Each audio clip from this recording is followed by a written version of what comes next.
بسم اللہ الرحمن الرحیم۔ السلام علیکم، یہ پارٹ 5 ہے۔ آج ہم آپ کے لیے کتاب پیش کر رہے ہیں خلفائے راشدین، مصنف شاہ معین الدین احمد ندوی۔ آواز ناشین۔ یہ کتاب آپ کے لیے بک شیئر پاکستان کی جانب سے پیش کی جا رہی ہے۔ دیگر کتابوں اور معلومات کے لیے آپ ان نمبرز پر رابطہ کر سکتے ہیں 0300291960 پہ محمد اظہر سے، اور یا پھر 0345523451 پہ محمد شفیق سے۔ تو آئیے سنتے ہیں پارٹ 5۔ اس لیے حقیقت یہ ہے کہ آن حضرت صلی اللہ علیہ وسلم کے بعد اسلام کو جس نے دوبارہ زندہ کیا اور دنیا اسلام پر سب سے زیادہ جس کا احسان ہے وہ یہی ذات کرامی ہے۔ اس میں شک نہیں کہ خلیفہ دوم کے عہد میں بڑے بڑے کام انجام پائے، مہمات امور کا فیصلہ ہوا، یہاں تک کہ روم و ایران کے دفتر الٹ دیے گئے، تاہم اس کی داغ پیل کس نے ڈالی؟ ملک میں یہ اولو الازمانہ روح کب پیدا ہوئی؟ خلافت اہلیہ کی ترتیب و تنظیم کا سنگ بنیاد کس نے رکھا؟ اور سب سے زیادہ یہ کہ خود اسلام کو گرداب فنا سے کس نے بچایا؟ یقیناً ان تمام سوالوں کے جواب میں صرف صدیق اکبر رضی اللہ تعالیٰ عنہ ہی کا نام نامی لیا جا سکتا ہے، اور دراصل وہی اس کے مستحق ہیں۔ اس لیے اب ہم کو دیکھنا چاہیے کہ عہد صدیقی کی وہ کون سی داغ پیل تھی جس پر عہد فاروقی رضی اللہ تعالیٰ عنہ میں اسلام کی رفیع الشان عمارت تعمیر کی گئی۔ نظام خلافت۔ اسلام میں خلافت یا جمہوری حکومت کی بنیاد سب سے پہلے حضرت ابوبکر صدیق رضی اللہ تعالیٰ عنہ نے ڈالی، چنانچہ خود ان کا انتخاب جمہور کے انتخاب سے ہوا تھا، اور عملاً جس قدر بڑے بڑے کام انجام پائے سب میں کبار صحابہ رضی اللہ تعالیٰ عنہ رائے و مشورے کی حیثیت سے شریک تھے۔ یہی وجہ ہے کہ انہوں نے صاحب رائے و تجربہ کار صحابہ رضی اللہ تعالیٰ عنہ کو بھی دارالخلافت سے جدا نہ ہونے دیا۔ حضرت اسامہ رضی اللہ تعالیٰ عنہ کی مہم میں حضرت عمر رضی اللہ تعالیٰ عنہ کو خود رسول اللہ صلی اللہ علیہ وآلہ وسلم نے نامزد کیا تھا، لیکن انہوں نے حضرت اسامہ کو راضی کیا کہ حضرت عمر رضی اللہ تعالیٰ عنہ کو رائے مشورے میں مدد دینے کے لیے چھوڑ جائیں۔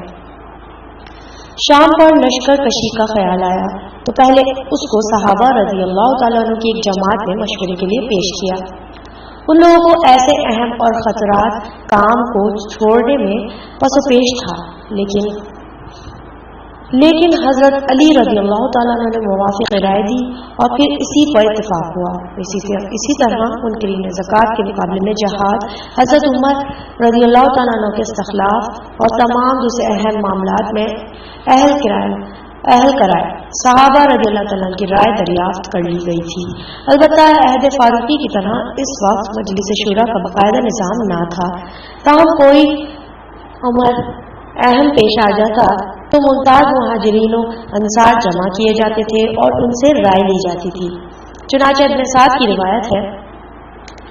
ترجمہ: جب کوئی امر پیش آتا تو حضرت ابوبکر صدیق رضی اللہ تعالیٰ عنہ اہل الرائے وفقاہ صحابہ رضی اللہ تعالیٰ عنہ سے مشورہ لیتے تھے، اور مہاجرین و انصار میں سے چند ممتاز لوگ یعنی عمر رضی اللہ تعالیٰ عنہ، عثمان رضی اللہ تعالیٰ عنہ، علی رضی اللہ تعالیٰ عنہ، عبد الرحمن بن عوف رضی اللہ تعالیٰ عنہ، معاذ بن جبل رضی اللہ تعالیٰ عنہ، ابی بن کعب رضی اللہ تعالیٰ عنہ، زید بن ثابت رضی اللہ تعالیٰ عنہ کو بلاتے تھے۔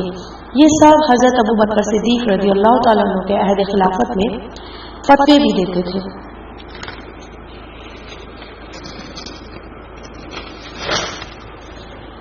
ملکی نظم و نسق۔ نوعیت حکومت کے بعد سب سے ضروری چیز ملک کے نظم و نسق کو بہترین اصول پر قائم کرنا، عہدوں کی تقسیم اور عہدے داروں کا صحیح انتخاب ہے۔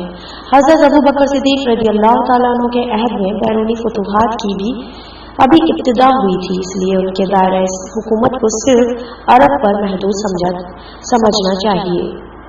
انہوں نے عرب کو متعدد صوبوں اور ضلعوں پر تقسیم کر دیا تھا، چنانچہ مدینہ، مکہ، طائف، صنعاء، نجران، حضرت موت، بحرین اور ضمۃ الجندل علیحدہ علیحدہ صوبے تھے۔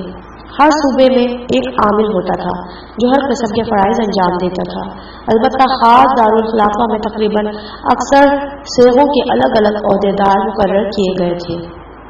مثلا حضرت ابو عبیدہ رضی اللہ تعالیٰ عنہ شام کی سپہ سالاری سے پہلے افسر مال تھے.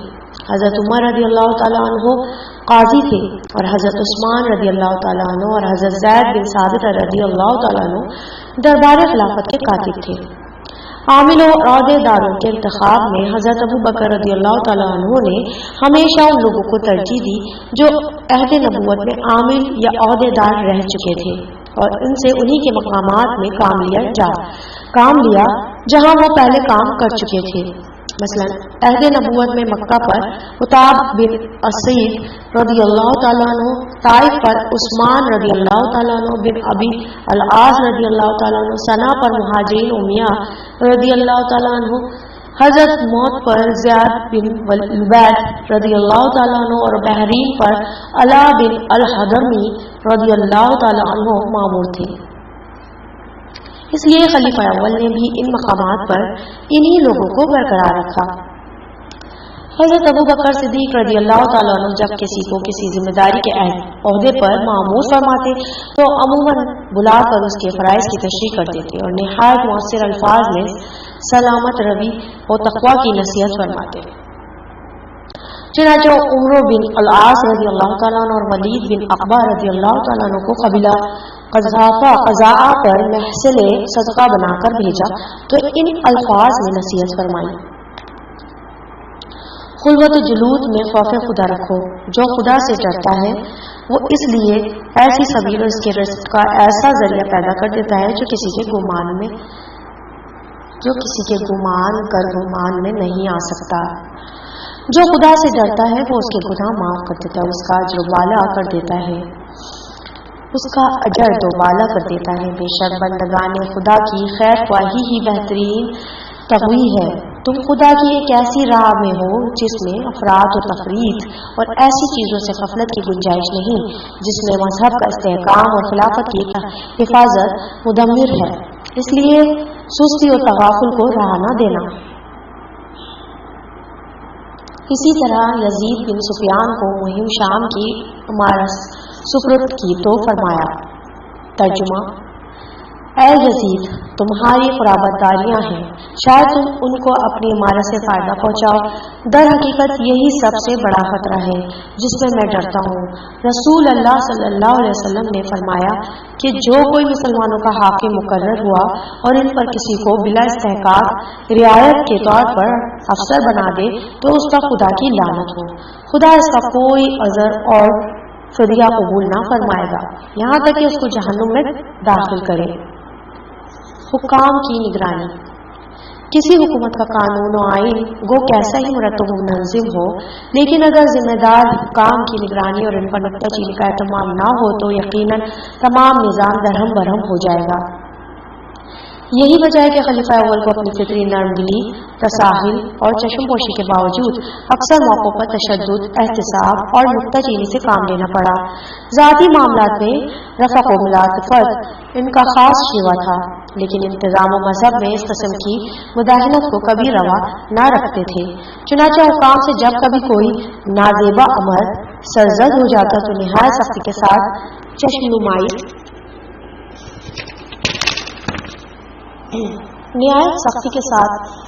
نمائی فرماتے. یمامہ کی جنگ میں مجانہ حنفی نے، جو مسلمہ کذاب کا سپہ سالار تھا، حضرت خالد بن ولید رضی اللہ تعالیٰ عنہ کو دھوکہ دے کر مسلمہ کی تمام قوم کو مسلمانوں کے پنجہ اقتدار سے بچا لیا. حضرت خالد بن ولید رضی اللہ تعالیٰ عنہ نے اس غداری پر سے سزا دینے کی بجائے اس کی لڑکی سے شادی کر لی. کیونکہ اس جنگ میں بہت سے صحابہ شہید ہو گئے تھے، اس لیے ابو بکر صدیق رضی اللہ تعالیٰ عنہ نے حضرت خالد رضی اللہ تعالیٰ عنہ کی اس مساہمت پر سخت ناراضگی ظاہر کرتے ہوئے لکھا. ترجمہ: یعنی تمہارے خیمے کی تناب کے پاس مسلمانوں کا خون بہہ رہا ہے اور تم عورتوں کے ساتھ عیش و عشرت میں مصروف ہو. مالک بن نویرہ منکر زکوٰۃ تھے. حضرت خالد بن ولید رضی اللہ تعالیٰ عنہ اس کی تنبیہ پر مامور ہوئے، لیکن انہوں نے زبانی ہدایت سے پہلے ہی اس کو قتل کر ڈالا.